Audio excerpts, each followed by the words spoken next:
Buenas tardes, ¿qué tal? ¿Cómo están? Yo soy Ernesto Aguinaga y Víctor Saco. Y ya saben ustedes, como siempre, los conductores de su programa favorito, el menos caviar de todos los programas, Sin con Derecho al Caviar, ¿no es cierto? Ya teníamos un tiempo sin haber grabado, sin haber entrevistado a nadie. La razón es bien simple. Como buenos caviares tenemos derecho al descanso vacacional. Sí. Sea verano, sea invierno. Sí, exactamente, y se ha prolongado demasiado, ¿no es cierto? Propio de un caviar. Propio de un caviar, exactamente. No son vacaciones, sino son vacaciones de 60, 90 días más o menos. Se ha prolongado demasiado.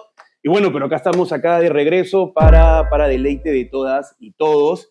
Y creo que ya es hora, amigo, de que conversemos sobre un tema que ha estado ahí detrás de todo esto y que no lo habíamos abordado nunca, no lo habíamos tocado nunca. Sí, es cierto, porque yo últimamente por esta pausa grande he estado sintiendo pues un problema con mi caviaratitud, ¿no? No encuentro mi identidad. Exactamente, o sea, nos llamamos sin derecho al caviar en un momento, con derecho al caviar en otro momento, y realmente es como que nos sentimos que no tenemos identidad, ¿no es cierto? No sabemos por dónde vamos. Sí, y en esa depresión me fui a la librería PUC y al costado del Capital de Marx, es más, era 2 por 1, encontré este libro. Y dice... Caviar del pituco de izquierda al multiverso progreso. O sea que en este libro podemos encontrar respuestas a nuestros problemas de identidad. Sí, pero como soy caviar, como que me da cosa leerlo todo. No había una forma de... No tenemos un resumen, ¿no? Claro, un chat GPT o no sé. Necesitamos un resumen del libro sobre lo caviar, ¿no es cierto? Nada más caviar que leer un resumen sobre un libro, ¿no es cierto? Pues nada, amigo, creo que para resolver estos problemas de identidad, ¿no es cierto?, que probablemente sean un problema de identidad para un montón de personas que históricamente han sido identificadas como caviares o insultadas como caviares o que orgullosamente se califican de caviares, hemos traído nada más y nada menos que al autor del libro, Eduardo Darllán. Bienvenido, querido amigo. Experto en caviar. Experto en caviares. Bienvenido. Muchas gracias en esta facultad en la que estudié y donde desarrollé muchas habilidades caviares.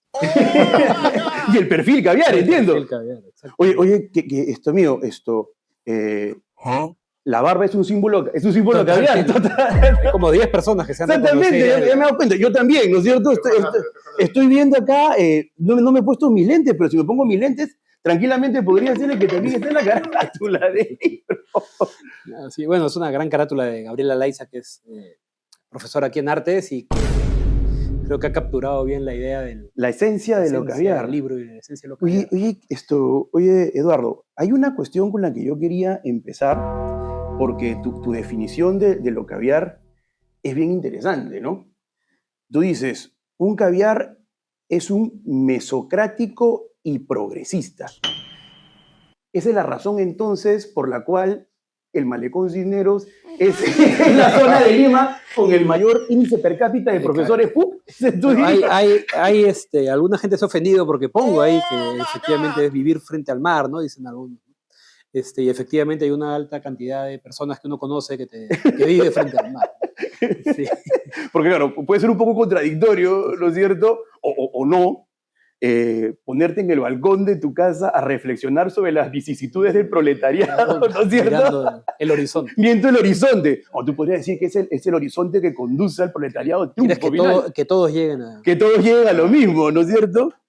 ¿Cómo llegas a esta conclusión? Bueno, lo que pasa es que el libro es, como es evidente, es un libro que intenta tener gracia frente a un término que se ha generalizado, pero que lo comienzo a trabajar cuando caviar era todo, digamos, ¿no? Si tú te vas a Vladimir Cerrón, caviar es cualquiera que está hacia su derecha, ¿no? Y ya es caviar. Que incluye a la izquierda. Que incluye a la izquierda más combativa, que no es él, caviar. Caviar, exactamente. Casi que limeño caviar, ¿no? Y por el lado de esta derecha, estilo Porky, todo lo que está a su izquierda, o sea, incluido personas que uno coloca a la derecha. Rosa María Palacios. Yo creo que Rosa María es caviar. ¿No? Creo que es difícil escribir un libro sobre caviar, es que Rosa María no sea caviar. Y por eso te puedo contar mi definición. Pero lo que yo intenté hacer es decir, bueno, vamos a separar, si el término va a valer de algo y va a servir para algo, ¿quién es caviar en el Perú? Entonces hago este rastreo de cómo comienza y se comienza a usar como una crítica de pituco de izquierda, era la crítica original de Aldo Mariate y de Correo, por ejemplo, ¿no? Pero luego comienza a ser un grupo social, ¿no? Hay un grupo social más que hasta dónde llega, mesocrático, porque si a un dirigente combativo tú le dices caviar es ridículo, pues, ¿no? Es un insulto que no pega. Y suele ser un insulto, ¿no? Claro, no le podrían decir al dirigente de la CGTP caviar. Caviar no, pues, ¿no? ¿Qué te pasa? ¿No? O sea, sí, pero al mismo tiempo ya se ha ampliado. Y por el lado interesante es que tampoco le puedes decir a alguien, y de hecho nunca se le dijo y no pegó, a alguien como Javier Descanseco, Manuel Dahmer, que eran izquierdas que estaban más hacia el lado revolucionario combativo de la izquierda, no quedaba bien tampoco decirle caviares, y a pesar de que Cerrón les decía que les decía caviares, claro. ¿no? Y también hacia la derecha, un poco lo que digo es que, de alguna manera en el Perú, un sector que no estaba incluido, fue incluido desde los tiempos de Perú 21, ¿te acuerdas? Que era este sector de derecha, pero defendiendo muchas causas de derechos humanos, igualitarias, de límites al poder, que creo que una idea que me dio Betsabe Marciani, que es interesante, ¿no? Es ese liberal que le pone límites al poder y no tanto el liberal que está viendo más la economía y el orden, ¿no? Que puede ser democrático, pero que está más tirado hacia la derecha. Claro, claro. Ahí quedaba más o menos lo que yo creo que se le puede llamar a algo así como un grupo caviar. O sea, digamos que el parteaguas de lo caviar y lo anticaviar sería un consenso de democracia liberal. Y derechos, diría, ha sido clave este tipo de personaje en defender el avanzar temas de derechos humanos y de justicia y memoria, por ejemplo. Ojo, la derecha también hay personas que creen en derechos y libertades, pero no es que estaba atrás de estos temas, ¿no? Temas más igualitarios a veces, pero da margen para diferencias. Conversábamos y mencionábamos hace un rato. Tú puedes tener personas que están más a la izquierda, lo que ahora se llama woke, por ejemplo. Claro, ¿no? claro. Ese no es igual a un liberal como Alberto de Belaúnde. Yo creo que ambos son caviares, pero de repente hay muchas diferencias entre ambos, digamos. ¿no? Pero son caviares. Yo creo que son caviares. O sea, creo que hay un espacio donde a eso le llamamos en el Perú caviar, y al ponerle ciertos límites permite discutir, bueno, qué tan poderosos son los caviares. Porque, perdón, dicho sea de paso, al momento que yo comencé a escribir esto era un momento en que gente que de ideológico no tenía nada comenzaba a usar el término, ¿no? Este ministro de Dina, Santibáñez, ¿no? Decía, los caviares quieren recuperar el Ministerio del Interior. ¿Qué caviares? ¿Qué ministerio? Hace años que no hay, y sin embargo lo usaba. En parte porque sabía que resonaba en estos otros actores del Congreso de la República. Es un libro en broma, pero también es un libro que busca mostrar que hay mucho de ridículo en todo esto, ¿no? Es un poder supuestamente todopoderoso, pero en el momento que menos poder hay, ¿no? O sea, que es más costoso ser caviar, digamos. Y cuando haces esa delimitación, ¿en qué ayuda? ¿Hay una ideología detrás para poder saber quién es caviar? Creo que ayuda a evaluar efectivamente quién es el caviar, cuáles son sus virtudes y defectos y qué tanto poder tienen, ¿no? Entonces, a mí digamos, ¿por qué le ha gustado el libro a un sector más crítico de lo caviar? Porque digo, pues sí, hay grupos que ejercieron influencia, especialmente en el Poder Ejecutivo, Defensoría del Pueblo, algunos magistrados del TC, y que tuvieron poder y que tenían ciertas organizaciones con las que coordinaban, conversaban. Entonces, no es que sea una mafia caviar, ni un Alibaba y los 40 caviares, claro. Pero sí había cierto grupo que se reconocía, que dialogaba, que compartía batallas, y que a veces, cuando lo acompañaba a la población, podía ser un grupo de presión considerable. O sea, no es poca cosa. Mira las agendas que han entrado en la agenda pública, a pesar de que no había partidos de izquierda, ¿no? Todo el tema de derechos humanos, diversos momentos de la lucha anticorrupción, las repartijas del Tribunal Constitucional que se detuvieron en ciertos momentos, ahí buena parte de la coalición que logró eso eran caviares. Claro, y en otros países eso lo empujan izquierdas democráticas, partidos más fuertes, ¿no? En el Perú no ha habido eso. Claro, pero eso es interesante lo que señalas, porque entonces, claro, desde cierta perspectiva se puede decir que lo caviar es antidemocrático. No sé si sea antidemocrático, porque yo sí creo que hay un sector... el argumento que podrías hacer es, mira, claro, lo caviar no tiene representación. Claro. No tiene, ¿no? Si te pones a ver los congresos, siempre encuentras suficientes, ¿ah? O sea, hasta este congreso y el anterior.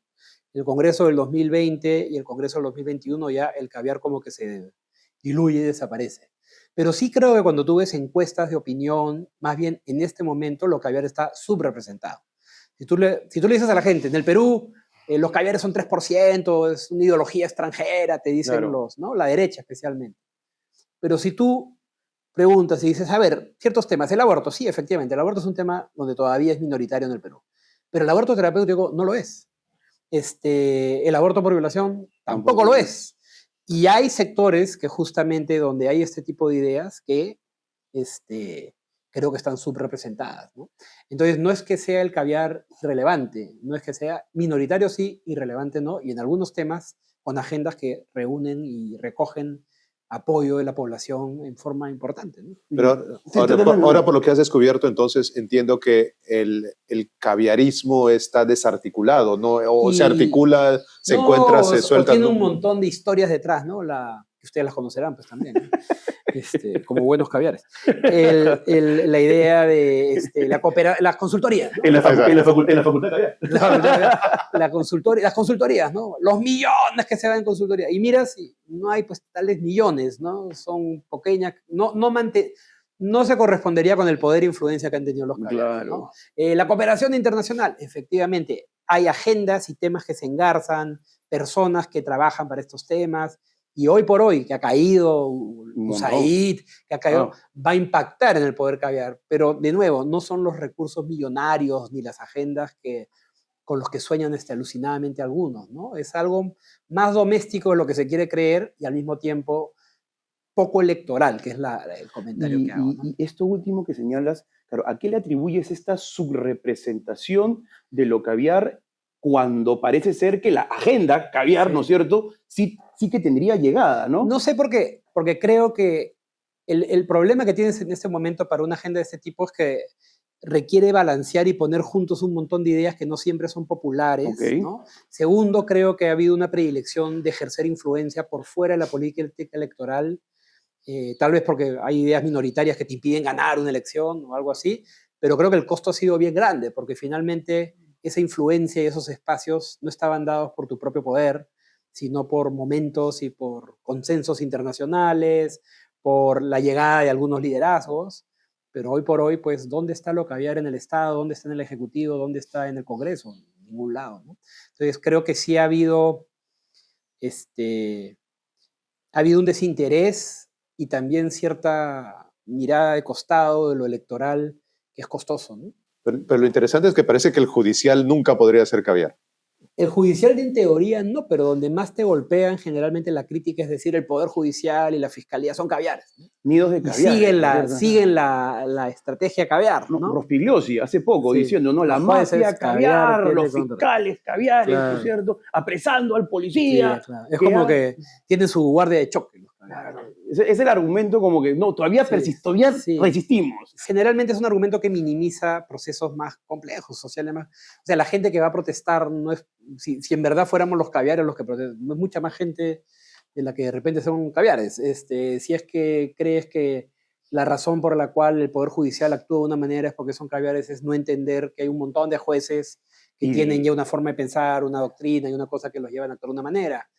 Y de fiscales, ¿no? Mira, los chicos que han sido detenidos en estas recientes manifestaciones han estado 72 horas detenidos, la gran mayoría, ¿no es cierto?, para que al final hayan sido liberados. Y ese es otro punto, ¿no? O sea, esta gente que te habla del gran poder caviar no ve que en realidad en la política pública y en un montón de espacios lo que gana, lo que está presente, lo que se mantiene, más bien son tendencias conservadoras, autoritarias, donde no hay ni cercanía de caviar. O sea, que puedas tener un congreso que celebra el hecho de que una adolescente o una niña no pueda detener un embarazo que pone en peligro su vida, y no solo te digo que sea alguien religioso que diga, oye, acá hay una tensión, un conflicto, no, alguien que lo celebra, te demuestra pues que estamos muy lejos de tener algo así como un poder caviar dominante en el Estado o en cualquier lado, ¿no?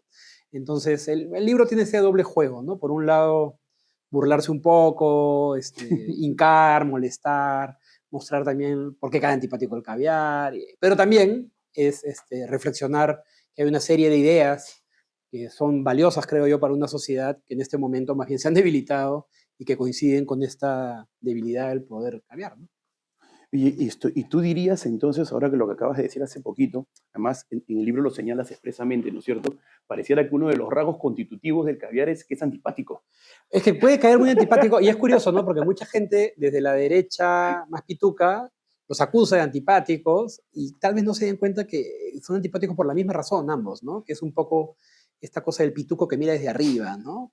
El caviar te dice cómo deberían ser las cosas, te explica, te cuenta, y el de pituco de derecha, ahora ese término que se usa, blanco, ¿no? Con K, ¿no? Con K. Que es, yo te voy a decir lo que debería ser el pobre, ¿no? Yo te voy a decir también le dicen, ¿no? Blaquito. ¿Por qué el pobre es pobre? Yo te voy a explicar, ¿no? Entonces, claro, da opiniones desde un mundo que no conoce.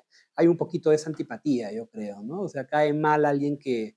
Además, creo que muchos de estos ideales, ojo, y temas que son cruciales para defender causas en forma activista, y creo que hay un rol muy importante para el activismo en la sociedad, pero cuando entra la política puede caer muy mal, pues, ¿no? Puede ser como yo te doy clase, yo te enseño, yo te digo, yo te indico cómo hablar, yo te indico cómo... puede generar un rechazo, ¿no? Claro.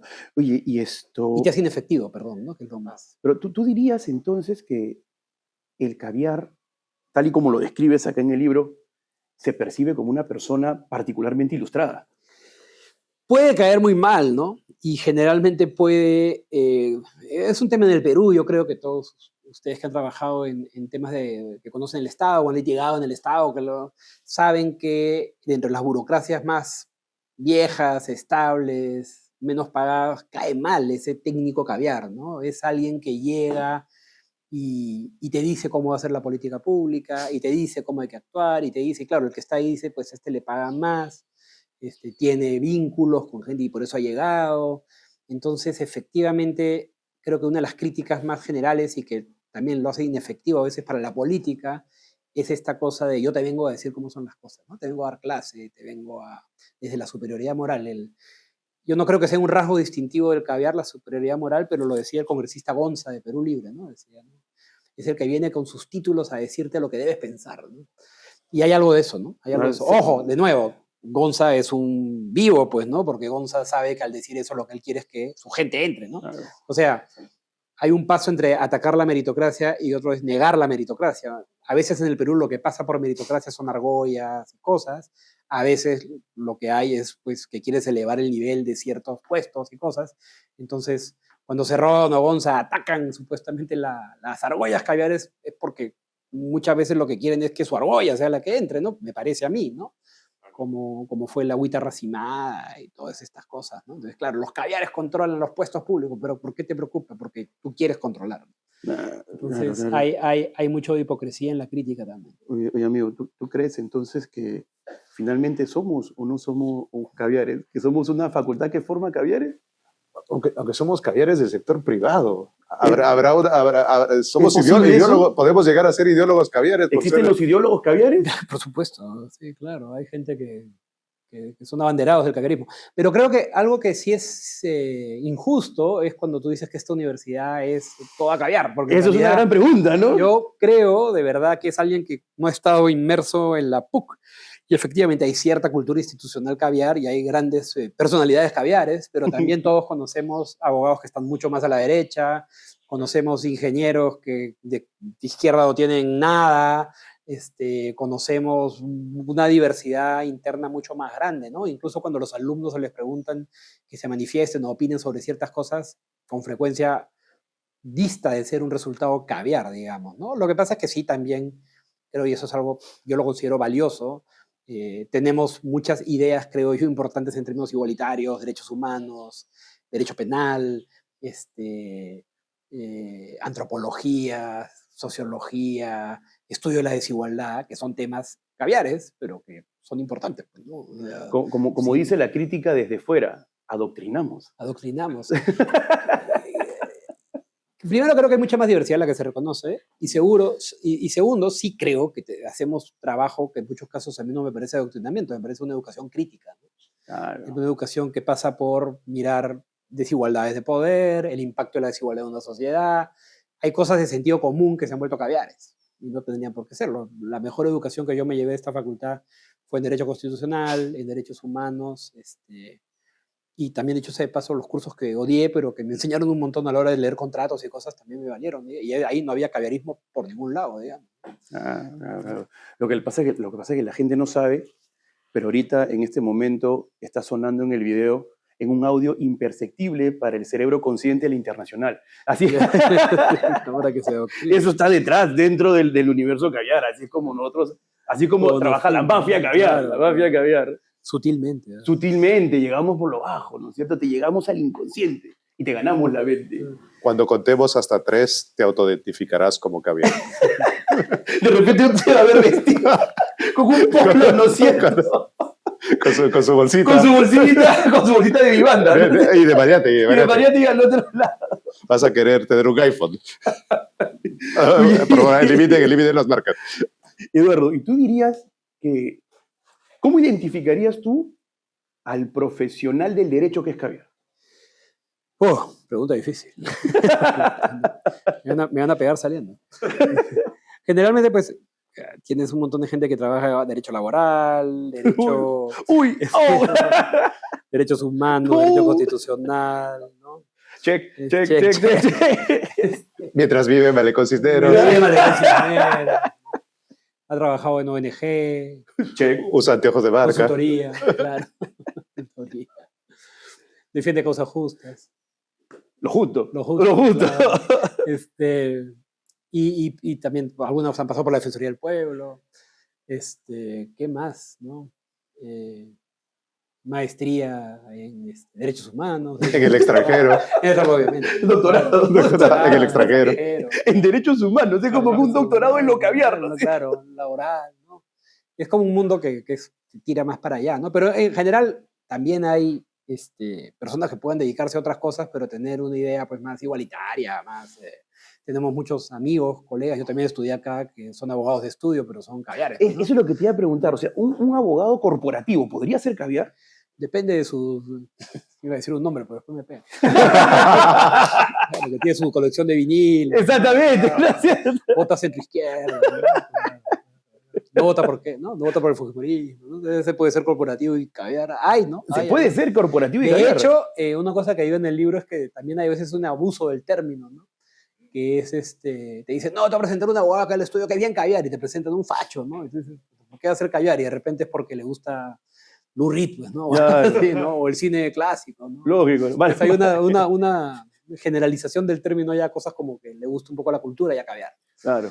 Ahora, la gente que se está preocupando porque se está caviarizando con este programa, ¿puede dejar de ser caviar? Es decir, si somos caviares, ¿podemos dejar de ser caviar? Hay un montón de gente que yo creo que la edad descaviariza a algunos. ¿Sí? La edad descaviariza. Sí, se pone ahí estos viejos que antes eran... ultra caviares. No eran más de izquierda, pues, ¿no? Y todo, claro, caviares, y ahora, pucha, apoyan a la policía cuando te reprime, ¿no?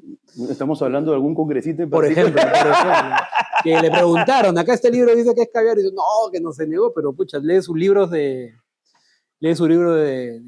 estamos hablando de Fernando Rospigliosi, obviamente, pero lee sus libros de las Fuerzas Armadas, los defensas de la Comisión de la Verdad, su trabajo en el gobierno de transición, ¿no? Y pues yo creo que es alguien que ha cambiado, ¿no? O sea, por más que él diga que él siempre fue el mismo, no, yo creo que dejó de ser caviar, ¿no? Él dirá que se ha curado, pero claro, yo creo que era caviar, ¿no? O sea que para el imaginario colectivo de estos sectores, el caviarismo es una enfermedad. Se puede curar, claro, ¿no? Puedes reflexionar. Puedes reflexionar. Claro. Y madurar. Darte cuenta que hay que producir. El caviarismo es la enfermedad infantil. Exactamente. Es un infantilismo. Es un infantilismo. Como diría Lenin. Exactamente, el infantilismo de izquierda. Claro. Es el caviarismo. Claro. Pero se perdería algo si de hecho, es la crítica, bueno, más o menos es la crítica de Cerrón. Claro. Pero se perdería algo si erradicamos a los caviares. Yo creo que pierdes mucho. Si lo que hace el libro es más allá de la broma, es ver como muchas agendas que yo creo que son fundamentales, género, derecho de la mujer, derechos humanos, balance de poderes, fortalecimiento de las cortes, agenda anticorrupción. ¿Qué partido las defiende acá? Ni siquiera los partidos de izquierda, que defienden más temas de derechos humanos, no compran un montón de estos temas democráticos, que además son claves para poner límites al poder de la gente que anda espantada y pensando que todo el tiempo los van a conquistar los rivales políticos, ¿no? Entonces esos límites se construyen justamente con fortalecimiento de instituciones, ¿no? Que pueden que no siempre fallen como tú quieres, pero que van a estar ahí para limitar los abusos. Entonces, sí, por supuesto que yo creo que es importante. Así como es importante un pensamiento liberal, creo, liberal de derechas, que también se ha debilitado, ¿no? O sea, ciertos consensos de política pública que había en estos gabinetes de la post-fujimorismo, ¿no? De liberales en lo económico y en algunos temas de comercio y más de centroizquierda en otros sectores. Eso que nos parecía poco en su momento, pues ahora parece años luz, ¿no? Y te daban ciertas agendas de reforma y de política pública interesantes. Entonces creo que mucho de eso se ha perdido, ¿no? Lo programático, y más bien lo que va quedando son intereses muy cortitos, chiquitos, informales, ilegales y ausencia de horizontes. Lo que acabamos de ver con el Consejo Fiscal, por ejemplo, que nadie los acusará de caviares, a la mayoría, es brutal, ¿no? O sea, tienes un país que está rompiendo la tarjeta de crédito, y eso antes no pasaba. Tenía ciertos balances de política pública interesantes, y creo que mucho de eso se ha perdido. Creo que nos están... creo que me siento mejor, me he vigorizado en mi caviaritud. Claro. Yo creo que yo me siento revitalizado, ¿no es cierto? He recibido energía caviar. Sí. Una genkidama del caviarismo. Una genkidama del caviarismo acabo de recibir. Nada, Eduardo, oye, muchas gracias por haber venido, por habernos hablado un poco del libro, acerca de lo caviar en el Perú, y bueno, será hasta otra oportunidad. Muchísimas gracias, y nada, gracias por invitarme. Pues eso, ya lo saben, a los que nos están mirando, ya saben cuáles son los criterios para que se autoidentifiquen, ¿no es cierto?, como caviar. Y nada, muchísimas gracias, nos estamos viendo, hasta luego, chau, chau.